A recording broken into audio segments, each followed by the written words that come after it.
In times of anxiety and uncertainty, humans tend to split the world into two categories, good and evil. It's a natural tendency. It's a way to feel more comfortable.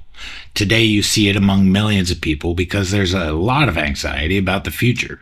Hell, there's even fear about the present. The election this year is a prime example. In reality, though, you can't really divide a country into good or evil. In fact, you can't really divide it into two camps either.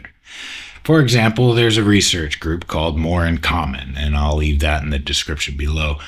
They've done research on the American voter, and they found not just two groups, there's several groups of voters, all with different motivations, fears, and hopes. For example, if you look at polling data over the decades of how Americans feel about abortion, what you see is an incredible complexity. People will answer differently if the question is phrased even slightly different. Yeah, I think people should have the choice to get an abortion or not. Even if it's illegal, then they're just going to do it in unsafe ways. People do not fit neatly into a pro or anti-abortion group.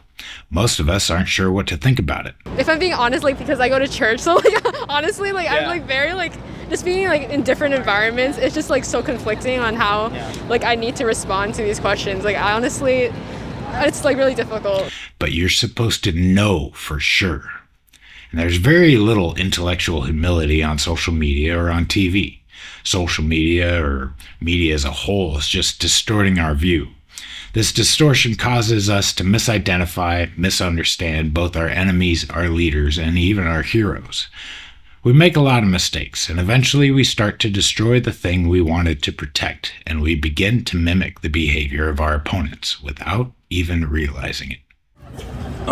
Yeah, fuck America. Here's what I know about conflict. Anger is okay. Anger is a signal that I want you to be better.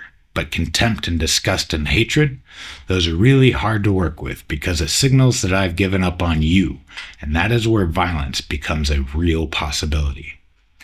The word I've heard most on TV and social media in the world is that we are divided. We're in a divided America. They say that America is split between right and left, liberal and conservative, even right from wrong. We are very divided right now. So here's the fix. Have relationships with people who aren't like you. Have friendships with people who look differently than you, or vote differently than you, or pray differently than you. The more you can engage in those conversations and really cultivate a healthy dialogue, which is getting harder to do, I might add, the more resistant you are to all the things that tend to spark really destructive, malignant conflict. To quote a friend of mine, our electorate's preference of populist, stylistic rhetoric and conspiracism about nearly everything is the future until we reach an actual collapse that we may or may not rebuild from. So here's my message to my fellow Americans. Guard your eyes. The eyes are the window to the soul. Your eyes are what people put things in front of when they want to influence you. There's almost no difference between looking at something and paying attention to it.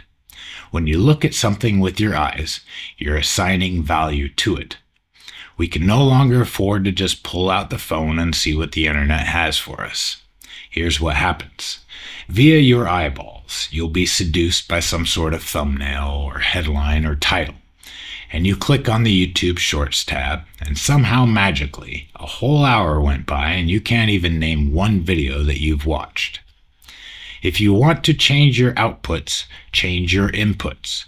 Watching the same types of videos in the same room, in the same house, in the same town, spending time with the same people, having the same conversations about the same damn things, and somehow expecting to live differently than you do now is a little ridiculous, because what you're putting into your brain is the exact same thing that you always have been. Shit. You've been watching shit. Did your candidate fail? Trust me when I say this. There is nothing you could have done. Hear me when I say. Going forward, you can either sit around and complain for the next 4 years, or you can start building relationships with people on the other side of the aisle. Truly get to know the other people and what they are thinking, how they feel, what they care about, what their hopes and dreams are. Because in my opinion, they aren't that different than you. They, much like yourself, has been fed a distorted message that has made it difficult for them to truly understand what the fuck is actually going on. Thank you for watching.